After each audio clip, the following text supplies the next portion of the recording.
I'm making a piece at the moment for the Lumen building in Newcastle, and it's based around the life of Joseph Swan. One of the main things that he's famous for is the invention of the light bulb.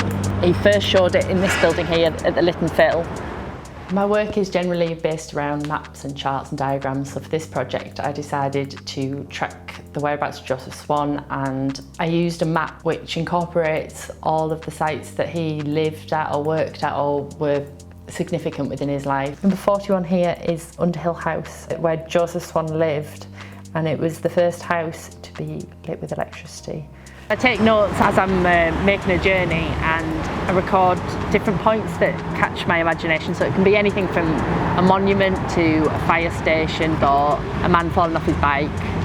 We're just on Moseley Street, which is just along the road from the Lit and Fill, and it's the first site where the electric light was used as a street light. This is a piece that I've made during lockdown, so I slightly altered the way that I work. The decision to use photography this time was kind of a bit of a nod to Joseph Swan. He invented the first dry plate, so he was a major influence on the photographic process. I'm trying to record the whole sense of the journey, not just A to B. It's a different kind of journey, and I'm trying to evoke feelings in the viewer as well. The journeys across the northeast took me from Benwell and Scotswood Road, which is where one of his factories were, to the Lumen building, which is a new building. Granted, he didn't work there, but it's a nod towards Joseph Swan.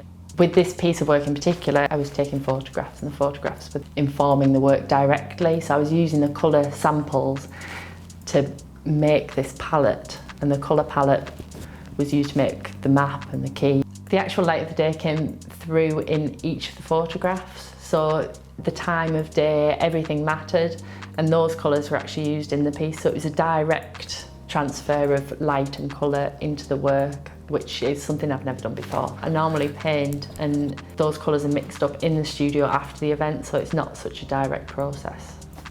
Once I've got the map reference, I plot all the points on the actual map and translate that information so that I can redraw the map in the computer, and each of those points that I've recorded gets given a grid reference point.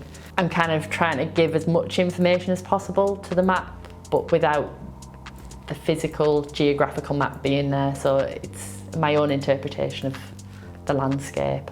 There's 128 individual circles. Each one of these circles represents a different point on that journey. There's two colours in the concentric circle, and then also there's a longitudinal and a latitudinal line, and the colour of these lines is the same colour used in the key to represent that point. So it kind of ties it all together. So that was the map, and this one is the key. So each one of these lines of blocks of colour represents one of the photographs. Along the left-hand side, it's a list of all the places, and it's minute by minute. Each place that I passed along the way numbered from number 1 to number 128. So there's a text which represents each point that I've documented in the notebook, and then each one has 4mm lines next to it. And each one of those colours that I filled the line with is taken from the photograph. It's not Joseph Swan's journey, it's not a journey that he would have taken. It's a new account of his whereabouts within the northeast. I'd like the viewer to be able to read between the two pieces and read that one's a map and one's a key, and I'd like them to be able to find a narrative within the text on the key and build a bit of a picture of what was going on and how that journey took place, and understand that it is a journey. It may not look like a regular map, but it's got elements taken from a map which I'm hoping the viewer can see. It's my experience of a time and a place, it's my own take on a journey, and making the map and the key out of the actual photographs, so the images are of those places. I feel like it's kind of a pseudoscience. I'm forcing a scientific process onto an artwork, which is just a new way of me working, which I've really enjoyed.